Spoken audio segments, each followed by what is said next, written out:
안녕하세요. 라이프업입니다. 자, 오늘은 청약 관련한 정보를 좀 말씀드리려고 해요. 우리가 청약을 하려고 하다 보면 공고를 보게 되는데요. 그 공고 내용들이 보면 정말 많습니다. 저희 PD께서 그런 부분들이 궁금하니 이걸 좀 정리를 했으면 좋겠다 해서 오늘 촬영을 하게 됐습니다.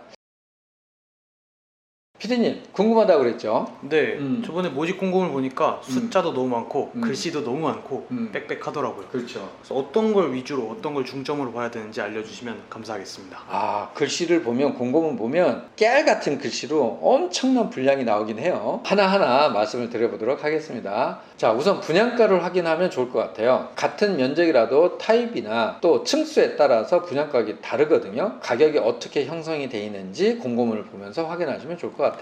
자, 두 번째는요, 확장과 옵션입니다. 발코니 확장 여부에 따라서 또는 유상 옵션을 어떤 거를 선택할 건지에 따라서 가격이 천차만별입니다. 요즘에는 특히 유상 옵션 같은 경우가 더 다양하고 많아졌어요. 전에는 기본으로 제공되던 것들이 유상으로 변한 것도 많고요. 그렇게 해서 필요한 유상들을 넣다 보면 분양가가 굉장히 높아지는 느낌을 받을 수도 있습니다. 그래서 발코니 확장 가격하고 유상 옵션 가격을 좀 체크해 보시는 게 좋을 것 같아요. 자, 이번에는 자금 계획입니다. 자금 계획을 잘 세우셔야 뒤탈이 없어요. 예를 들면 계약금, 중도금, 잔금 비율을 한번 확인해 보셔야 될 것 같고요. 어떤 경우는 계약금이 10%, 어떤 경우는 15%, 또 중도금 1, 2, 3, 4차, 어떤 데는 1, 2, 3, 4, 5, 6차, 또 기간이 짧은 경우도 있고 긴 경우도 있고, 이래서 그 비율과 일정을 확인하시는 게 굉장히 중요하거든요. 그래서 꼭 체크해 보셨으면 좋겠습니다. 자, 다음엔 공급 유형과 일정에 대해서 한번 체크해 보시면 좋겠다 권해드리고 싶어요. 특히 특별공급 유형 같은 경우는 어떤 유형이 있는지를 잘 체크를 하셔야 돼요. 내가 신혼특공도 해당이 될 수 있고, 노부모 부양도 될 수 있고, 기관 추천도 있을 수 있고요. 다양합니다. 나한테 어떤 게 가장 유리한지 또 체크해 보시는 게 좋을 것 같고요. 또 일반 공급 1순위 청약 자격이 어떤 것이 있는지 이런 것도 잘 검토하셔서 나한테 어떤 게 딱 맞는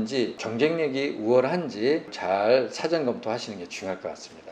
자, 이번에는 주변 제도나 규제를 좀 확인하시는 게 좋을 것 같아요. 청약하는 곳의 위치, 이 위치라는 건 또 우리가 입지라고 또 얘기를 할 수 있는데요. 예를 들면 전철역에 가까이 있다든지, 아니면 버스 정류장에 가까이 있다든지, 또는 공원에 가까이 있다든지, 또 상가에 가까이 있다든지, 다양한 그런 변수들이 있거든요. 그런 것들도 체크하시면 좋겠고, 또 기반 시설을 체크하시면 좋을 것 같아요. 예를 들면 도로라든지 톨게이트라든지 이런 것들, 물론 학군도 굉장히 중요합니다. 학군도 체크해 보시면 좋을 것 같고, 자, 다음엔 분양가 상한제가 적용이 되는지 안 되는지 이런 부분도 좀 체크해 보시면 좋을 것 같고요. 다음으로 규제 사항이 있는데요. 규제가 어떤 것이 있는지 또 체크해 보시는 게 굉장히 중요해요.